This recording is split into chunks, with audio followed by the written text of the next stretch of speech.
Assalamualaikum warahmatullahi wabarakatuh. Perkenalkan, nama saya Siti Ayu Nurbaiti, NPM 19710047. Di sini saya akan mempresentasikan video interaksi manusia dan jaringan komputer tentang evaluasi IMK. Evaluasi adalah sebuah proses yang secara sistematis mengumpulkan data yang menginformasikan kepada kita tentang pendapat seseorang atau kelompok user. Paradigma evaluasi terbagi menjadi 4. Yang pertama, quick and dirty evaluation. Umpan balik berupa keinginan dan yang disukai dari user. Kedua, usability testing. Evaluasi ini menggunakan kuesioner dan wawancara kepada user. 3. File studios. Evaluasi ini dilakukan di lingkungan asli di mana user bekerja. 4. Predictive evaluation didasarkan pada pengalaman ahli dalam menghadapi user. Selanjutnya, teknik evaluasi. Evaluasi menguji kegunaan usability dan fungsionali dari sistem interaktif. Evaluasi dapat dilakukan pada laboratorium, lapangan pekerjaan, dan kerjasama dengan user. Beberapa pendekatan yang mengevaluasi perancangan atau desain adalah metode analitik, metode review, metode berbasis model. Metode evaluasi harus dipilih secara cermat dan harus cocok dengan pekerjaan. Evaluasi digunakan untuk melihat apakah hasil rancangan dengan proses uji coba sistem yang telah dibuat sesuai dengan permintaan pengguna atau user. Proses ini tidak dikerjakan dalam satu fase proses perancangan, tetapi melalui perancangan dengan prinsip life cycle. Dengan hasil dari evaluasi dikembalikan untuk memodifikasi perancangan. Selanjutnya, tujuan evaluasi. Ada 3 tujuan evaluasi, yaitu yang pertama, 1. Melihat seberapa jauh sistem berfungsi. Maksudnya, desain sistem memungkinkan user melakukan tugas yang dibutuhkan dengan mudah. Ini tidak membuat fungsionalitas yang sesuai ada di sistem, tetapi membuat mudah dicapai oleh user. User dapat melakukan aksi untuk melaksanakan tugas. Yang kedua, melihat efek interface bagi pengguna. Kemudahan sistem dipelajari. Ini mencakup pertimbangan aspek dan perilaku user. Penting juga untuk mengidentifikasikan area desain yang berlebih dari user dengan menggunakan sejumlah informasi yang berlebih. Ketiga, mengidentifikasi problem khusus yang terjadi pada sistem. Tujuan ini merupakan aspek negatif dari desain. Ketika menggunakan konteks yang diinginkan, menyebabkan hasil yang tidak diinginkan, atau terjadi kekacauan di antara user. Selanjutnya, jenis-jenis evaluasi. 1. Laboratorium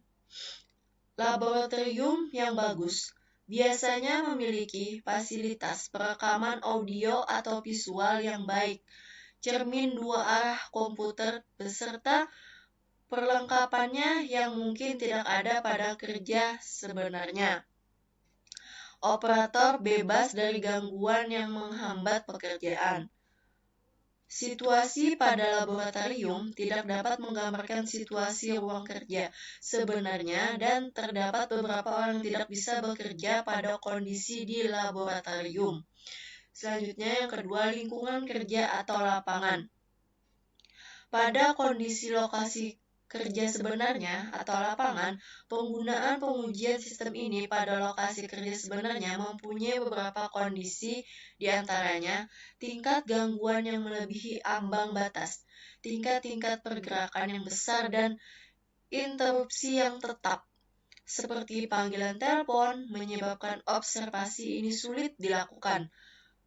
Observasi pada lokasi kerja sebenarnya lebih baik dilakukan daripada di laboratorium, dan gangguan-gangguan yang terjadi pada lokasi ini digunakan sebagai situasi yang mewakili situasi sebenarnya dan digunakan untuk proses penyimpanan dan pengambilan selama Argumennya adalah user dianggap ahli dalam konteks dan perancangan hanya dapat efektif pada konteks tersebut jika para ahli memberikan kontribusi yang aktif ke perancangan.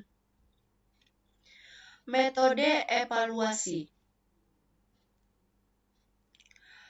Metode evaluasi terbagi menjadi 4, yaitu 1. Tingkat siklus.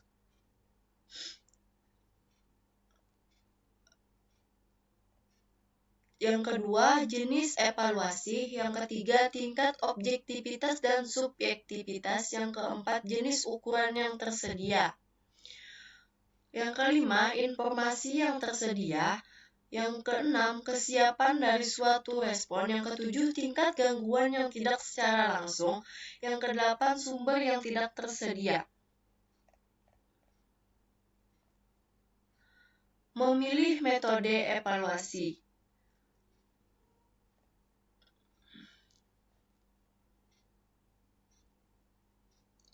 Biasanya, desain versus implementation, evaluasi pada tingkatan perancangan hanya membutuhkan ahlinya dan akan dianalisis, sedangkan evaluasi pada tingkat implementasi membawa user sebagai subjek dari eksperimen.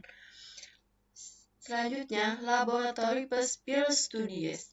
Secara ideal, proses perancangan mencakup 2 jenis evaluasi ini, di mana pada laboratorium merupakan awal tingkatan, sedangkan field studies ditempatkan pada tingkatan implementasi. Selanjutnya, informasi yang tersedia. Tingkatan informasi yang tersedia untuk evaluator pada setiap tingkat proses perancangan dimulai pada informasi yang rendah sampai dengan tingkatan yang tinggi. Kesiapan suatu tindakan. Faktor lain yang membedakan teknik evaluasi adalah kesiapan mengambil tindakan yang tersedia, seperti metode think aloud yang merekam perilaku user pada waktu interaksi. Sedangkan post-test Waltrop mempercayakan pada pengumpulan kembali kegiatan user. Yang selanjutnya, sumber-sumber. Hal terakhir yang perlu diperhatikan dalam memilih teknik evaluasi, yakni peralatan, waktu, biaya, subjek, serta evaluator yang ahli. Sekian video penjelasan saya tentang evaluasi IMK pada mata kuliah interaksi manusia dan jaringan komputer. Salah hilap mohon maaf. Wassalamualaikum warahmatullahi wabarakatuh.